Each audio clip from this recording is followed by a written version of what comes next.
Well, Mary Romeo, Hey, good to see you. good to see you too. Long overdue. I know, right? I mean, I did see you last night. Thanks for having me on the show. Well, not overdue for us hanging out. I see Right. you all the time. But The overdue podcast. to do the pod. I think we were supposed to do it a couple months ago. Mm-hmm. Then life happens. Right. Yeah. Yeah. We're busy. We got things going on. But happy to be here. Yeah. Thank you. You were on my show last night, doing I- a great job hosting. Oh, thank you. That was an amazing show. I mean, Eliza was on. So Eliza was great. You were always an great. honor to- Maddie was great. Yeah, you were great. Who else was that? John Marco. He was great. Rolled Yeah. up like I didn't think he was going to make it because he's like, I'm doing another show downtown. I was like, do you know how far Burbank is from downtown? And he rolled up right on time. Like right To the in point time. where I didn't see him, and you're like, and this next comedian, I was like, I don't know if he's here. So I ran around, and then he's sure enough, he's right Yeah. there. Man, he's tall, but he can like sneak in. He is tall. It's shocking. He was shockingly tall. Yeah. He's a lanky dude. Yeah, he was our guest last week, so we had a good time. Oh, good. And he was on the Ocean Show a couple days ago. Yeah. So yeah. Tell us about the Ocean Show. This has become a legendary show in LA. Aw, you think? Okay, cool. Yeah. I mean, it's been a year since we've been doing it, and it started off as a mic, just because during the pandy we needed somewhere to go and something to do, and we figured the ocean was the cleanest, safest environment. So yeah, we started it as a mic with just the homies, like in El Segundo, all the way down there. And Oh, that's how far it was? because we wanted to avoid the cops. Like we wanted to go to like Oh. a secret faraway place that no one really knew about. Yeah. So we went there and Insert wallet joke here. always, which my wallet did get stolen just a few days ago. Oh, no. I know, that's another story. But yeah, so we started it in El Segundo, and then it just started picking up, and people, like regular people and audience members, would come and hang out and have a really good time. So then Casey and I, who's my roommate, shout out to Casey, Kelly, Roommate and producer. and producer, Yeah. yeah, and my best friend. So And your best friend? yeah, all three. How do you not kill each other? Oh, it's tough. Yeah, we've come close a few times, but she's a great producer, and I mean, is. especially because of the last show, which Last show, you guys have a generator, which you don't really need. we don't need. We No. had a battery A battery speaker. yeah, Yeah. that was working just fine. It was Yeah. perfect. It was a little small, like it didn't amplify as much as the new speaker It system. does sound better now. Yeah. So you have a generator powering it. It ran out of gas as we were talking about. What if it ran out of gas? And then, like on cue in a movie, it goes, pew. So bad. Asif Ali's on stage. He's like mid set, has to work off mic. He kind of killed it more without the mic, I feel like. I think people were ingratiated with his effort. Yeah. And he came forward. Right. And We- everybody just got more We moved silent. the lights forward, yeah, and then it was kind of like a moment. right. Yeah, and they were It was dialed in. intimate, and it was Intimate, yeah. quiet. People were really paying attention Yeah. fully. But then Casey booked it out of the beach to the nearest gas station, got gas, and got the generator going just What in a time champ. for the next comic. I didn't know, think she was dude. gonna make it. I mean, I'm not hating. I'm just like, I don't even know. It's just getting out of that parking lot in Malibu is a nightmare. Right. And she did it, dude. She's crazy. She can problem solve pretty much anything. Yeah, a lot of it's the will just to start and go. Like, all right, I'm going. And Yeah. grab the gas can. I guess. Not even had a second thought. Like she just booked it out Yeah. of there. But that's happened to us before, and it happened during the mic. So we run the mic before the show just in case we have problems like that, and so that we can have a built-in audience before. And it stopped working. So she had to again get out of the beach. She went to a Home Depot and got another generator and brought it to the beach, and it was up and running in time for the show to start. Do you guys have a Home Depot credit card? Pretty Like, much, we should. You yeah. should. You should get points. And so when the generator broke, we left it on choke, which I don't know how these things work, but apparently you can't do that. I don't know what that means. Exactly. It was left on choke, and That's like when you start it. yeah, you have Okay. to like put it to a certain setting, and then Yeah. once it's going, you have to take it off, and we didn't take it off. So Okay. So it broke, and she had to take it. She like called a bunch of places. She was going to take it to a Home Depot to get it fixed, and then she took it to a lawnmower repair shop, and they were able to fix it. So, Yeah, it's basically a lawnmower Yeah. without the lawn part. I guess Well, so. without the blades. I didn't realize that, but Yeah. that's what it is. And it's been going. Honestly, I miss the battery powered speakers so much, but the new speaker system was a gift from Casey's dad. So you have to use it? We have to. Which That's is so Midwest of you. Just throw it away and get a new one. But it's like one of those things where it's a gift and it was such a sweet thought, but it has pretty much ruined our lives. And we can't tell him that it has just been a complete nightmare. Yeah, he is a fan of the pod, so he knows now. So just get rid of it. Yeah. Well, do you have the battery one? No, we sold it to another producer. Oh, 'Cause, damn. Yeah. Michael? Michael, yeah. Shout out Michael Mansour, a comedy show LA. He's using it. Yeah, I did see it at his show, and I was like, oh. For okay. a while, we were switching back and forth, and then it just kind of became a pain in the ass to... Yeah. And it just was like filled with sand and stuff every time we brought it to his show. Right. So we were like, how It's about like a you just- shoe. You're just dimpling it out. Yeah. Like, sorry about this. Yeah. So now we have like a bunch of cords that we have to, like 100-foot heavy cords. Yeah. It's a lot. It's seriously, we're sore the next day. So you day. just find a place on the beach, the same place. Right. You hope it's not packed. Bless you. Excuse me. I've never sneezed in 96 episodes. So you find a place, you hope it's not packed. Like, how do you make sure? So we get there. That's why we also do the mic beforehand, so that we can get there pretty early and just like set up and claim the space. We did get there last time. There were like some people sitting. Sometimes we're like cautious of the homeless people that just take up the space, but luckily like we bring all the equipment Built down. an audience. Right, exactly. Yeah, they hang out, they heckle. Yeah. But yeah, we just bring all of the shit down and people just kind of know that something's happening and they just move out of the way. It is true. If like you start setting up, people kind of get intimidated. Yeah, and they're they'll like, just kind of "What is like this?" vacate. You're like, oh, there's electrical stuff. It must be. I don't want to. Yeah. It looks very official. Yeah, it is. It's getting there for sure. Have you thought about changing the name to the Ocean Show? Well, I know it's confusing because like we do the Ocean Mic and that's what it started as. And now whenever we do a show, we call it the Ocean Show, but we haven't like branded it as that. It still is the Ocean Mic because of the logo. Yeah, but do you feel that some comedians at the high level, because you get great comedians, some are like, hey, do you want to do the Ocean Mic? And they're like, no. I know. Because of the name? Have you run into that? A little bit, yeah. I tell them that it's the Ocean Mic. Well, I mostly just say the Ocean Show. Yeah. And then I just send them the Instagram and they don't really like focus on the name too much. They see the pictures. They see like Just Off the Six and Matt Matisho. I think that's how you pronounce it. Missico? I don't know. Really good photographers to taking pictures. So I think that they see that, like the quality of it over, compensates the name. Yeah.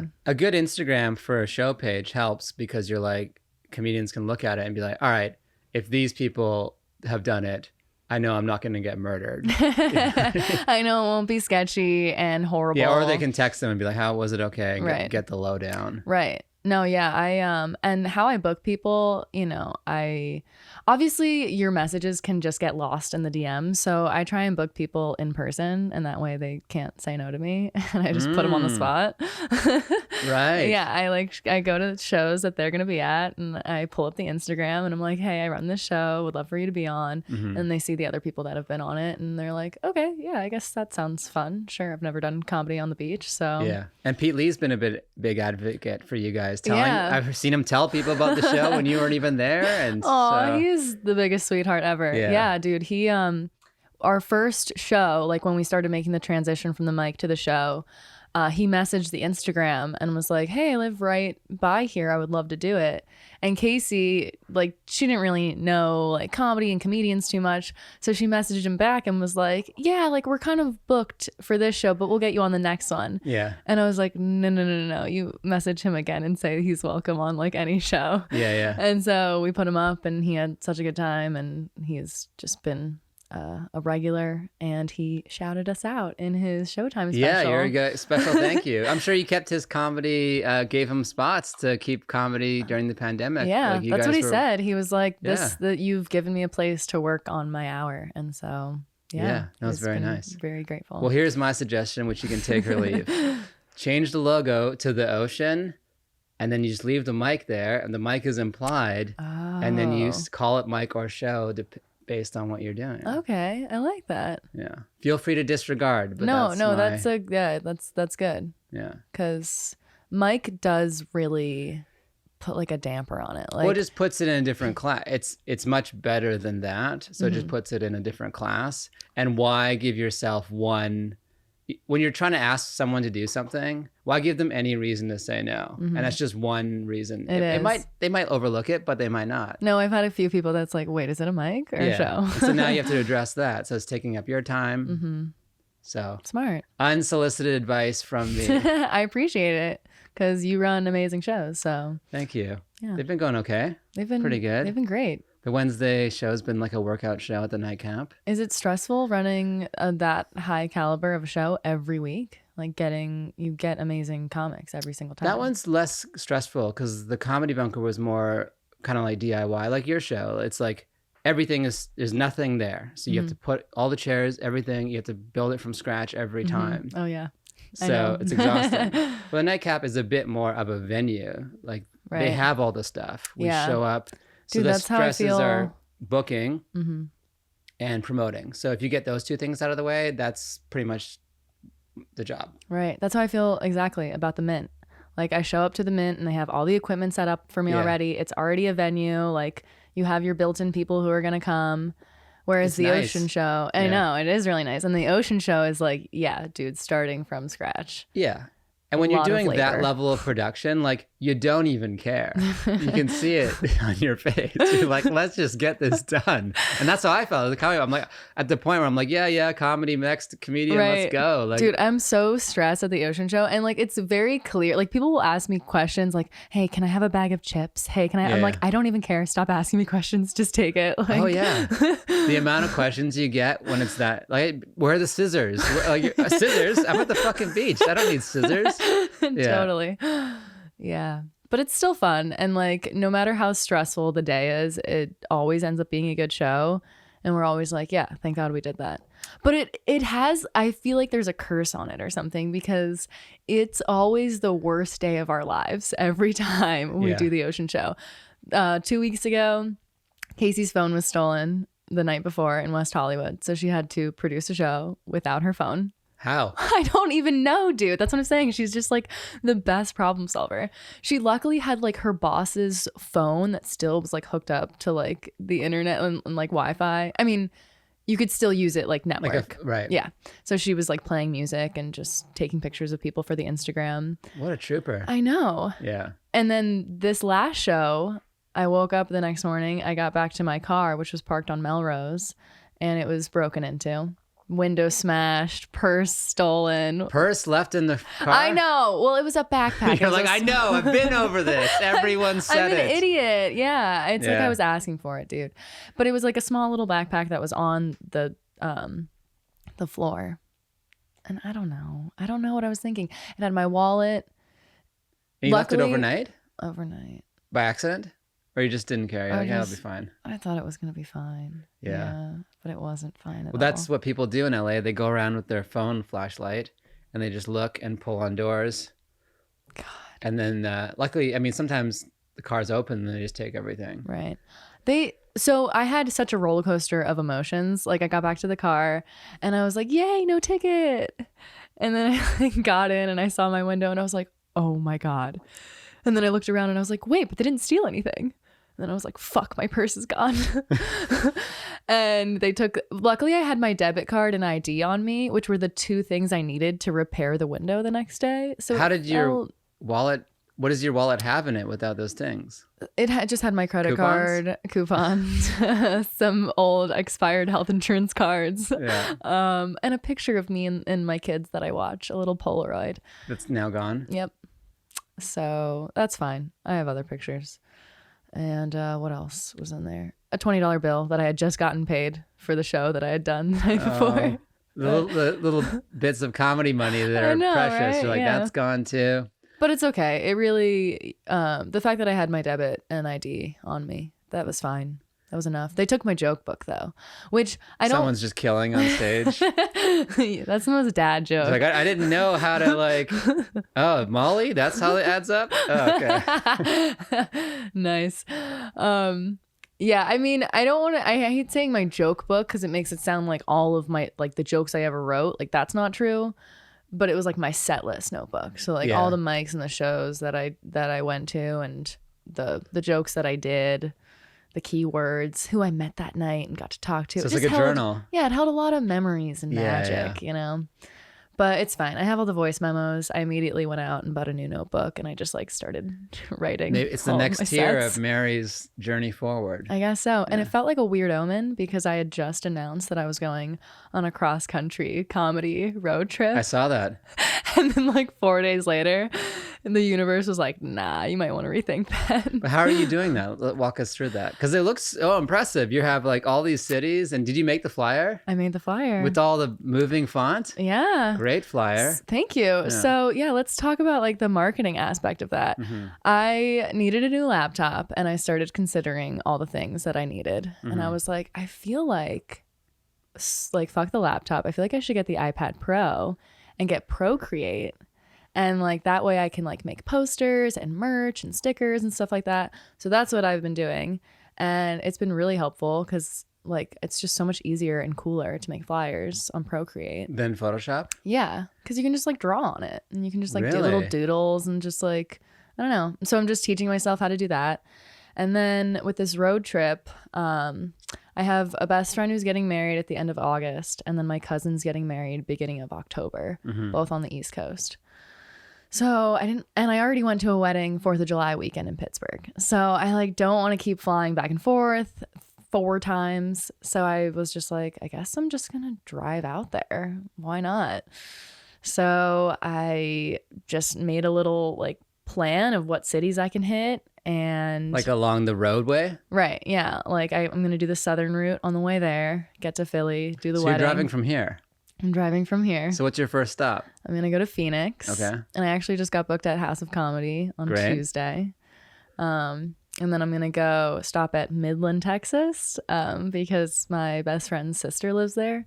So I'm going to stay at her house. And then Austin, New Orleans, Nashville, Pittsburgh.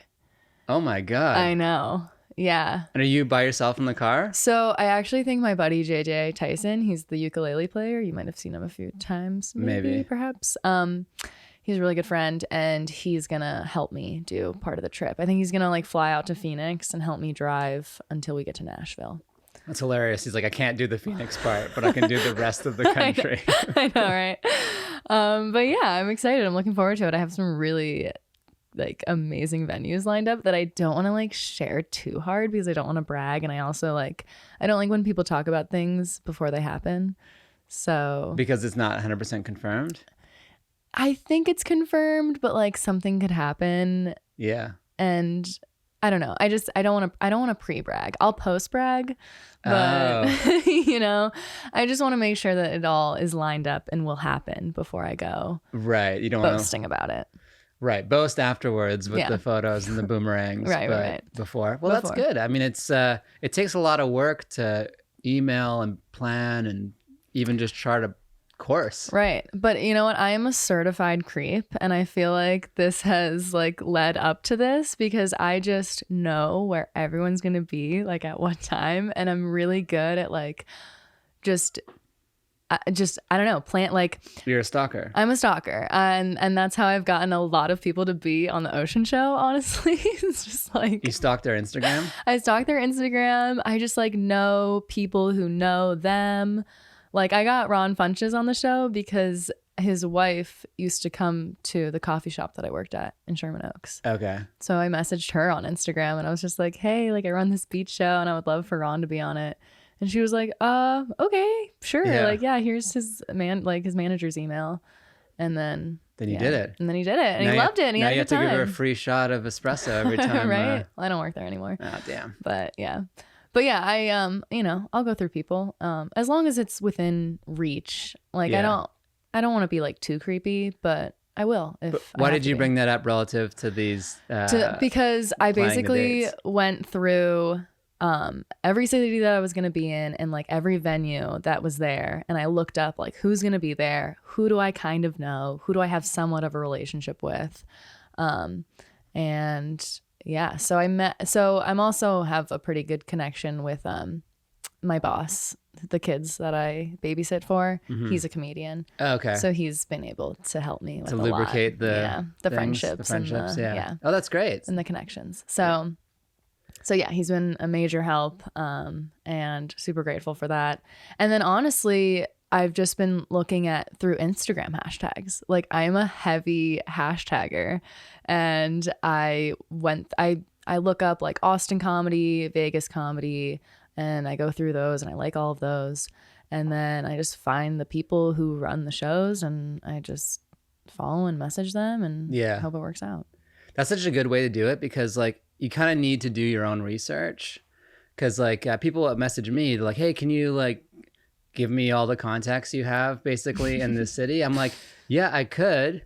But that's also, you also need to do some work because you have to know who you know. Mm-hmm. Like that's how you get on and get things to happen. Like I can tell you what's happening, but that's not going to make it easier for you if you don't also have the relationship. Mm-hmm. You know what I mean? Right, because then you're just going in cold and these people are like, who are you?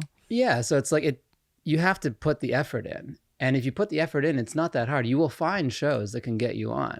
I mean, you and New York, dude. But this is my like 4th or 5th time in New York too. So like that's what I'm saying. Like the first time it was maybe one show a night, and then like the next trip it was 2, and this last one was bigger. 18 in one night. Yeah. I tried to go for the 5, but only made 4. I mean, that's pretty impressive. It was pretty good. It was fun. It was a great time. Awesome. But like, and then you start to know, all right, well, these are the people, and then you're building you're entrenching yourself in communities. Mm-hmm. And if you don't do it organically, it doesn't really stick, I don't think. Yeah. Unless you're established. If you're like on TV and stuff and you have like Tonight Show clips to email around, it's a different thing. Right. But yeah, but if you're first starting out. Yeah, if you're on the come up, you got to do the research. Mm-hmm. So I think what you're saying is super important to like hustle your way in, because it's all the information is online. Right. You just have to look for it. Exactly. Yeah. You just gotta, it's like a little scavenger hunt. Yeah. It's honestly been like this fun little puzzle piece to put together. Yes. And do you put it in a spreadsheet? Yeah. I have like a whole Google Doc of like the tour and like what I still need to do, and who I also, like when I posted it, like the announcement or whatever on Instagram and Facebook, I had a bunch of people that were like, oh, I want to come see you in Baltimore. I want to come see you in Philly. So I have a whole spreadsheet of like friends in each city, and I'm just gonna let them know that I'm there. Yeah. And well, that's important for building your fan base too. Exactly. So like it starts off as like Mary's friends in the city, and then it'll be Mary's friends and fans. Right. And then you're basically your own touring agent. Basically, yeah. I mean, you got to do this shit yourself for sure. I mean, for the first few years, and I've only been doing it for 3. So the fact that I'm going on this trip and I've got kind of these awesome venues lined up, I can't even believe it. Yeah, it's amazing. I'll tell you one. Say it. Okay. So I messaged, which it's always a shot in the dark to like message someone, especially when they have like a bunch of followers, because you know, you'll get lost in the DMs. But I messaged, his name's Joe Dombrowski. He's like, I think he's big on TikTok, and he makes a lot of like viral videos and stuff. And I saw that he was going to be at the Pittsburgh Improv on like a Tuesday that I was going to be there. So I messaged him and I was just like, hey, I'm going on this cross country tour. I'm going to be in Pittsburgh the same time as you. I'd love to like do a guest spot for you. And he messaged back immediately and was like, sure, no problem. Would love to share the stage with other comics. Like just email me. What a nice guy. I know. What a sweetheart. Yeah. I was just like, you don't even know me or know if I'm funny. Like that's so cool. Yeah. But maybe he's probably checked you out a little bit of research and found out. Sometimes it's enough like, all right, well, you know, this person follows you who knows this person, and you can figure out who's, and even if not, like what's a guest spot gonna do? Right. You know? Exactly. And here's the other thing. It's lonely on the road. So to like meet people that you know. Exactly. Is he from LA? Yeah, he is. Yeah, so it's like someone from LA you get to hang with. It's all good. Yeah, that's totally was his perspective. He was like, yeah, would absolutely love to just hang with other comics. Yeah. I was like, cool. Well, because you have the whole day to kill. I know, right? Yeah. But I'm actually a little nervous because I feel like I'm going to do a lot of driving and then like do a show that night. And I hope I don't wear myself out. You'll be fine. Yeah. Yeah, the adrenaline and the excitement to do it, and you'll hit like a packed room, and you'll be fine. Cool. I'm so pumped. I can't believe it. And then I'm going to hang out on the East Coast and do like Philly, Baltimore, DC, because that's all kind of in the same little pocket. Yeah. For a few weeks, and then go to New York for a week, and then go do Boston for a week. A week in both those? Yeah. Oh my God. I know. Because I have friends, like I have My best friend, Kaylin Moriarty, shout out to her. She lives in Long Island, and we've been friends since we were like 5 years old. So I'm going to stay with her. And then my entire family lives in Boston, so I'll stay with them. You're a Bostonian? Well, I was born in Pennsylvania. Well, I was born in Long Island, so that's how me and my best friend met. We separated when we were 5 years old, and we've still been best friends, like to this day. And then all of my family lives in Boston, but we are just like the weird outsiders that moved to Pennsylvania for some reason. Okay. So yeah, so I got, you know, that's pockets. like the comedy trifecta: Boston, Pennsylvania, New York. New York. Yeah. Yeah. So I'm excited. And that's my first time doing comedy in New York. I did Laugh Boston with Jay Larson like 2 years ago, and that went really well. And that was so much fun. So I've never been to Boston. I really want to go next trip. Add some Boston. Yeah. time. Oh my God, you should. I've I heard think you would it's do great. Yeah.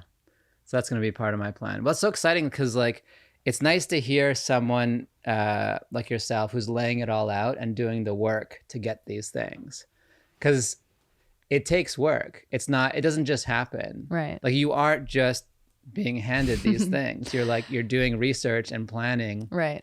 And the life of a lot of comedians is lived 3 months ahead. So you're planning your life 3 months ahead now. And so everything you're achieving 3 months from now is because you're building the Excel sheets. You're doing hashtags, which is a great idea. Stalking, also a good idea. And all those things to make it happen. Right. Well, thank you. I appreciate that, because sometimes a part of me, because I have this connection because of the comedian that it's Jay Larson, who the kids that I babysit for, I sometimes feel like, ooh, I'm getting things because of him and because like we're connected. But then I'm like, no, I'm also putting in the work. Like me opening for Pete Lee at Irvine Improv. Yeah. Like that wasn't through Jay, that was through me, and like through building the Ocean Mic and building a relationship with Pete. So obviously, like if you do the work and you have a connection, then you're just kind of another step ahead. Yeah, it's all those things. It's like you have to know people in the biz. It's not like there's the one person who's going to change your life. Right. And you don't have to also be good and hardworking. Yeah, you have to hit have to, everything. Yeah, you're like, I have to be funny and work on my craft. I have to network a bit and do that. Oh, my funny craft is going down. Yeah. Let's work a bit more on that. Oh, I have to start planning more. It's like a video game, dude. You just have to like keep your levels like up. You got to be in the green zone all the time. Exactly. What video game would that be? The Sims on Game Boy. SP. You're just like, this one. No, seriously, like I played The Sims like all my life, and I have always equated life to The Sims. I'm like, yeah, it's just like you get a goal, you have like a challenge, you have to complete it, and then you get to the next step, and then you have to keep your levels up, and you always have to be in the green zone, and if you're in the red, you got to reset. Yeah, it is like The Sims. It is a little bit. I never played it. I just remember there was like a Mariah Carey music video set to The Sims. Do you remember that? I don't think I do. Oh, it was like a viral video. Someone made a Sims with like the green like thing above there, like the cones or whatever, because that was like computer Sims. That was like old school Sims. I mean, this is a Mariah Carey song from 2005, 6-ish, so it probably was computer Sims. I didn't even know there was a Game Boy Sims. There is, yeah. There's the Sims busting out and the Sims herbs. And do you still play it? Yeah, sometimes. I actually had my mom, like Casey was in Pennsylvania like a year ago or something, and I had my mom drive to where she lives in PA, like 30 minutes away, and drop my Game Boy off with all my games so that Casey could bring it back for me. I have a black and white Game Boy. Oh yeah? What kind? Like the original. Oh, nice. Yeah. That's awesome. I found it in my parents', I had like one bin of all my stuff, and the batteries were rusted. Put new batteries in, and it worked. It's like the original Tetris. Oh, that's so cool. It's very cool. Yeah, hold on to that forever. Yeah. I mean, they're the best. Right. And it's so simple. Like times were so simple. You could just press 2 buttons and play a Tetris game. I'm trying to get rid of devices that are multi-purpose. Like I don't like that everything is on the phone, and so now I turn off my phone at 10 a.m. and I have a flip phone, and that's my phone till 5 p.m. No way. Yeah. Who are you? I don't want to be, I can do all my I planned my social posts on Facebook Business. Have you done that? No. It's great. You can do the whole week if you want. Wow. See, they calendar them out, auto post, and then I'm focusing on writing and doing creative stuff that's not tied to the phone, because you know how it is. People are just hitting you up all the time for stuff, and it's like, and it can be fun. And then you start texting your friend like, yeah, blah, blah, blah. And you start doing stuff and you're like, oh, there's an hour. Oh yeah. Gone. That's a great idea because I get so distracted. Like, so distracted. I will go to my phone for something and I'll just be in another universe. And I'm like, wait, what did I, like, I can pick up my phone and be like, wait, why did I come here? Like, it's that instant that I lose my train of thought. It's a reflex to like look at the phone and to do things on the phone. It's because it's so engaging. It's like, it's our kind of like our best friend, which is very sad. It is. Elon Musk talks about like, he's building these brain chips or something, but like we're already cyborgs because we can't live without this. Yeah. You know? I mean, that's why like when Casey lost her phone the other weekend, like I would have much rather had my car broken into than my phone stolen. Like I don't think I would have gone a day without it. But it's like all of your stuff is on there, and like depending on the state of your current backup, and like it's much more traumatizing to lose your phone than your wallet. Oh yeah. Get out of here. I just got the wallet that sticks to the phone. Nice. That was a very great purchase. It's great, but then it's also scary because you're like, well, if I lose these, I lose everything. Yes, it is problematic. But you don't risk, like you're not taking risks. Like we were putting ourselves in situations where we were out in WeHo like at 1 a.m. So. But everyone puts them, like I left the show last night. We went to eat. I had the cameras in the car, in the trunk. Okay. But I'm like, okay, that's a risk. Yeah. You know, if someone comes around trunking, you know, and like pops it. I mean, that's a bit, you know. Right. But keeping them in the trunk is obviously smarter. Slightly. Yeah. But it's still like, okay, if you lost the camera with the footage from last night. Oh, that's bad. That you'll never get back. Like that's all. It's almost like I would just take the SIM card out. I'd rather. I did that once and then I dropped the SIM card. No. Yeah. And you lost it? Luckily I found it, but it took me like a week to find it.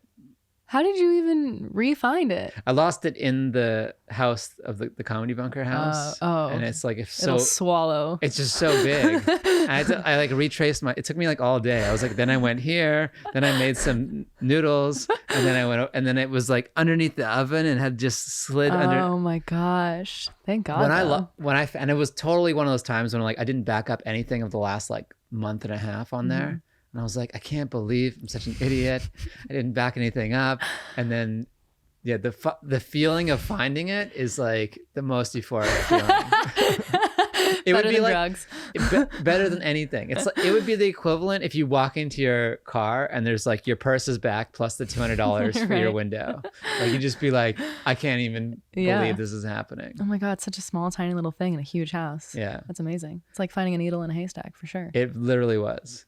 And I like the video game analogy because I think about that a lot, that like we're just in a video game. We really are. And you are in charge of your own life. Yeah. Like always. Every decision you make, like every time, like you just choose to be happy and to put yourself, like people, you know, obviously you're going to always be in a position where you're like, oh man, people are advancing farther than me. But it's like, you just have to be smart about like who you surround yourself with. Like you, like I always thought that you were awesome and like killing it, and like I just wanted to be around you and be your friend. Thanks. And like that now that happened, you know, and I don't think it's weird to like, obviously you got to play it cool. Like I can't just be a creep and like show up everywhere you go. I think it's weird, but that's okay. You're like, yeah, I saw you at Valley Poppins like all the time, and but no, and then like obviously Mike Falzone and Caitlin, like just like people that you want to be friends with, and you go to those places and you're cool and you're funny and you're nice, and then you know friendships happen because of that. Yeah, and you're the mix of the 3 people you spend the most time with. Yeah, and that's for money too. If you think about the 3 people you spend the most time with, the money you make is exactly their salaries divided by 3. Really? Pretty much universally. You can do the math when you get home, but it's like you know people by their friends too. Like your friend group or the people you spend time with, it really influences how you take to different situations, your positivity level, and all those things. And it's so easy to get sucked down to negativity. Totally. If there's a negative person in the group, like. Yeah. Just surrounding yourself and like, I mean, obviously I never really felt like super spiritual and like believing in the universe and stuff. And like California has definitely like changed that. Yeah. I mean, I'm not like all into like the astrology signs yet, but I do believe like, yeah, the energy that you put out is the energy you receive. And it's not like what happens to you, it's how you react to those things. So like, yeah, the car getting broken into, like that sucked. And I could have had a shitty day, but I was like, I'm just going to choose. I did, but we still produced a decent show. And yeah, just like, I mean, it's material, it's life. I honestly am grateful it happened to me because it's never happened to me before. So now I have like a story to tell and an experience to share. And I don't know, it just shapes you. And one of my favorite authors is Nassim Taleb. He wrote like Fooled by Randomness. Have you read that? No. It's one of the best books probably of the last 20 years. You have to read it. Fooled by Randomness. Yeah. Okay. And anyway, long story short, he talks about how you should have like a fund in your head of like every year, to say $500 worth of like dumb things is going to happen. Parking tickets, blah, blah, blah. And then if you come up ahead and it's only 300, you're happy. Right. So just consider this like part of that fund. What if the window was 200? You're still 300 ahead. And it's a bit of mental math, but it's just changing your perspective on it. Because things are going to happen. You're going to get a speeding ticket. Someone's going to break into your car. You're going to lose something. And it's part of life. Especially living in LA, I've kind of thought of that too, of like, shit's going to happen. Yeah, you're definitely going to get a parking ticket here. Yeah. I've gotten my car towed here. Oh, yeah. And like... Are you West Hollywood? No. Well, I live in Culver City now. But that happened in like North Hollywood. West Hollywood is the absolute worst. Yeah. I mean, bad shit happens in West Hollywood. It's just like the street sweeping. Everything is something. Yeah. I think And like, I got a ticket a few weeks ago because I parked at that parking lot right by the Comedy Store. And I knew I was going to get a ticket. I literally parked and I just didn't even pay. I just booked it to the store. And I was like, if I get a ticket, so what? It's $60 to like be at the Comedy Store again. Like that's worth it to me. Were you late? I just wanted to like rush to see, I think, who did I get to see? Liza Traeger was on stage. So that was cool. Yeah. And she killed it. And I saw Don Barris, obviously, closed it out. But yeah, it was the first time being there in like a year and a half. So I was just like, I haven't been since pandemic. Oh yeah. It was really fun to just, Actually, I was there. I did a couple of the window shows. Like, oh, you were in the fish tank? The fish tank, yeah. But I haven't been there since it reopened. You should go again. Yeah. It was weird because I showed up and they like kind of weren't gonna let me in, and then someone vouched for me and they're like, yeah, she runs the Ocean Show. Yeah. Oh, hey. Yeah, and I was like, okay, cool. And Nice. It was like such a secret deal. They were like, okay, fine, go to the back, talk to Matt, tell him that Dan let you in. And I was like, okay. Well, it's good. Part of that is like having the confidence to know that like if you get a ticket, it doesn't matter. It's not going to ruin your night. Yeah. Yeah. It was worth it. Totally. Because sometimes you have to do that. You're just like, LA is like, I got to be somewhere. I'm just going to take the risk and just go in. Right. Your car is going to get broken into at some point. Your car will get towed. And you just have to have that mentality of like, okay, it's going to happen to me. And how I react to that is, how it's whether it's going to be good or bad. There was a story I heard. I think it was a Seinfeld story talking about Rob Reiner, the producer. And he like met with him for something. And Rob Reiner was parked in the red. And he came in and took the ticket off and threw it in the back seat. And he's like, yeah, when you make it, this is how you park. And now apparently Jerry has all these parking tickets. So you park in like the most in the red in the most close spot to the club or wherever you are. And then you just deal with the tickets later. You just never pay them. Or I'm sure you just give them to your assistant to pay. Oh, nice. You're like, my time is valuable. It's kind of like and you see it all now.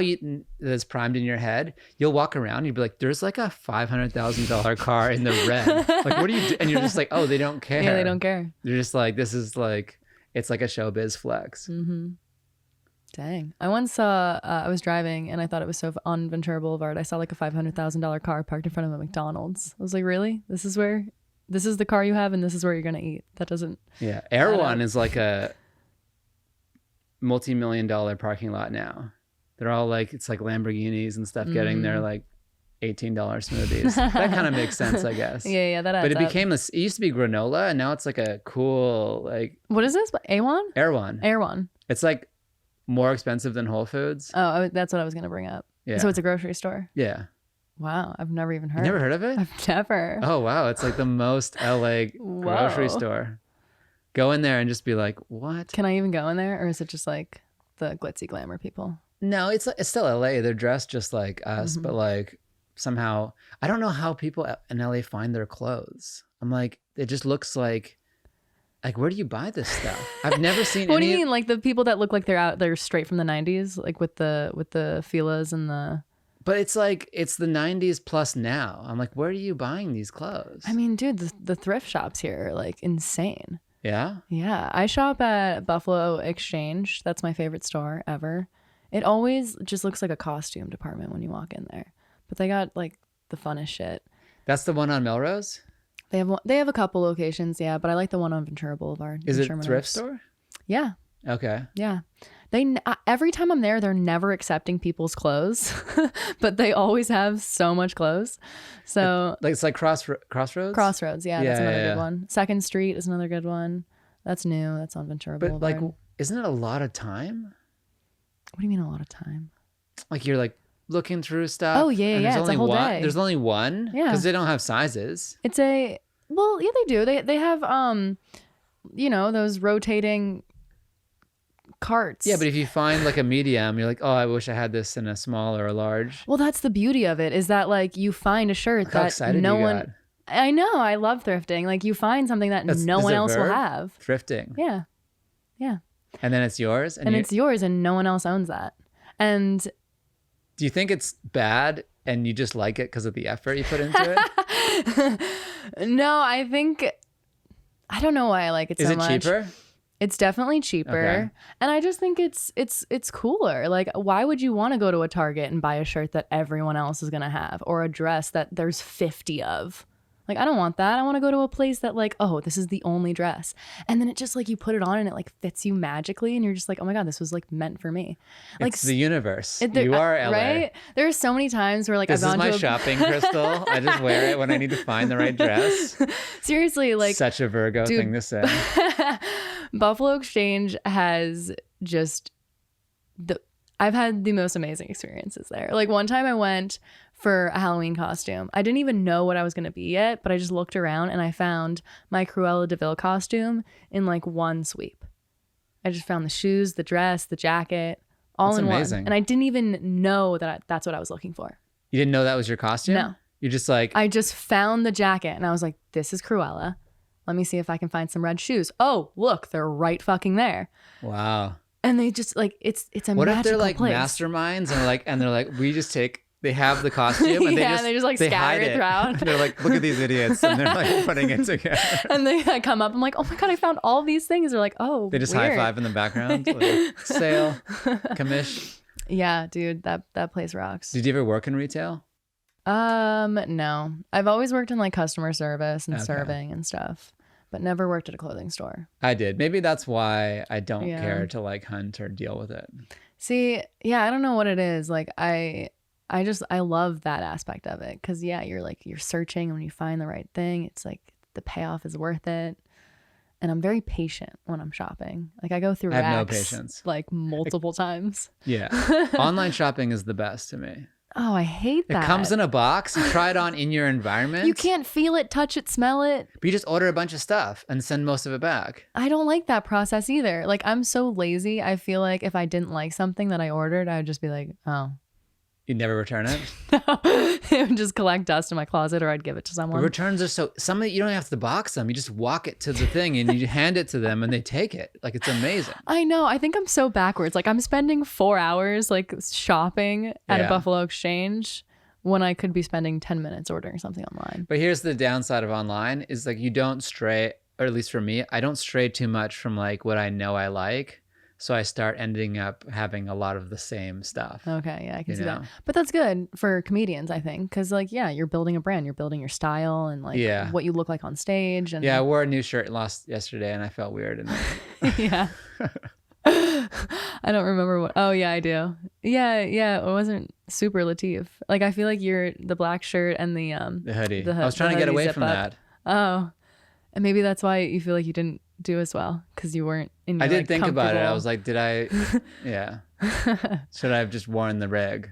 Dude, that's how I feel. Oh my God. There's certain clothes I don't feel funny in. No, yeah. Like I did Grand Comedy Club in San Diego a couple weeks ago. And I don't know why I had this thinking, but it was like mostly dudes on the lineup. It was all dudes and then me. I mean, it was only 2 other dudes, whatever.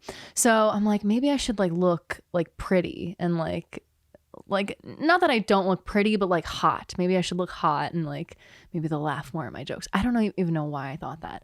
And I wore this like tight tank top that like I never wear on stage. And I felt so uncomfortable. I was sweating so badly. And I was like so concerned if you could like see my pitters. Like I was just, I was not myself. And you could tell, I mean, I ate shit, dude. And then I like could not get the crowd like up. Like I had a few pops of laughter. And then I go to bring up the next comedian and I just like totally blanked on his name and like it was messy. And then the next day I was like, okay, I'm definitely just gonna wear what I feel good in. But it's always weird like traveling to do comedy because I just had a bag of like a few options. You run out of stuff. Yeah. And then you're like, damn it, I wish I would have brought that one thing that's in my closet. And then you start getting in your head like, I mean, you're gonna have to really plan for this. I know, I'm scared. But at least you'll have a car with you of stuff. Right. And then do you ditch the car when you go to New York? So my best friend lives in Long Island. Oh, you can ditch it there. So I think I'm going to leave it there and just like take the train in. Okay. That'll work. Yeah. Nice. And then I have like, you know, somebody like Kylie Vincent. She lives out there. Like maybe I could crash with her one night if I end up doing late shows. And yeah, so I think it'll be okay. Yeah, my week there, I ended up throwing out a bunch of clothes that were on their last legs anyway. And I'm like, I'll just replace. I was trying not to do laundry for the week because like sitting in the laundromat or dropping it off or just dealing with it. That's annoying. So I replaced some stuff that was just worn out and then that got me through it. Wow. And then I made it out. See, I have a really hard time giving clothes away. Really? Yeah. I don't like doing it, but once I do it, like I have a bag that I keep reevaluating if I should give it away or not. Even though I don't like the clothes, but they're in good shape. Right. And you always think like maybe one day, like for some reason, my mind is always like, well, maybe I'll go to like a Halloween party and I'll like need my camo shirt for like some reason, even though I've never worn it for 7 years. And I know this is true for you because I lost like a bunch of weight and I posted, I was like, what do I do with my old clothes? Do I give them away or keep them? And you were the first person right back. You're like, keep them. You might get fat again. I did say that, yeah. Yeah, well, I always like to give people my clothes too because I just like to see them being worn on someone else. Yeah. Because I'm like, all right, like clothes are like books to me. Like, and that's why I like use books and use clothes. I love used books, Yeah. I'm just like, they have just like such a story. They've been through so many things and like they've seen so many places and people and I just want to like keep that alive. I bought some clothes once that they were like, you couldn't return them, but they were too small for me. And so there's another guy in the office I worked at, and I was like, hey, I brought these shirts. I don't know if you want them, but I think, I never wore them. They just don't fit me. But it's awkward. Did he like take it was he like weird about it? Like, what, you think I need new clothes or something? I mean, it's hard to tell because he was a weird baseline, but like, it just was uncomfortable because it's like, there's a lot of things happening. They're like, what, you think I can't afford my own clothes? To what, you think this is something I would wear? Yeah, there is a lot. God, it's like you just try and be nice, but then you think about all the other ways that you could be an asshole. Well, it's not that I was trying. I had good intentions, right, but that's also cannot be good. Come through. And it just felt weird. It wasn't like, it's like, are you just giving me junk you don't want? There's a lot of things happening here. And I was like, I'm never doing that again. Wow. Like I had this one shirt that I bought and I wore once and it was expensive and it shrank like immediately after the first time I wore it. That's bullshit. Then I thought of like this smaller person than me who would want, I was like, maybe I give it to them.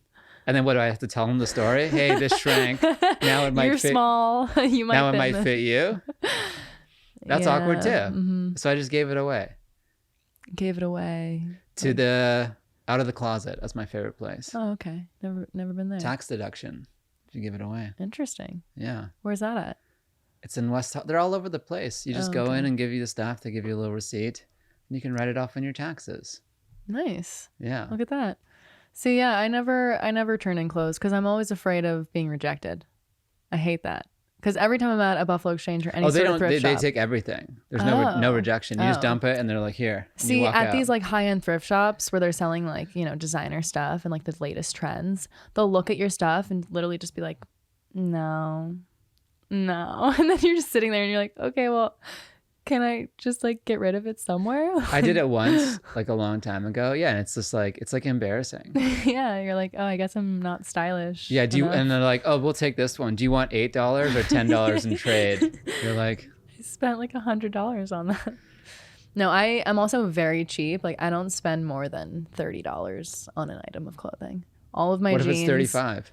I mean, if I really love it, like I recently bought a jean jacket that was like a Levi's jacket at a thrift store in San Diego, and it was like $80, which was a stretch for me, but totally worth it. Like I'm not gonna think about that $80. What about cost per wear? Have you heard of that?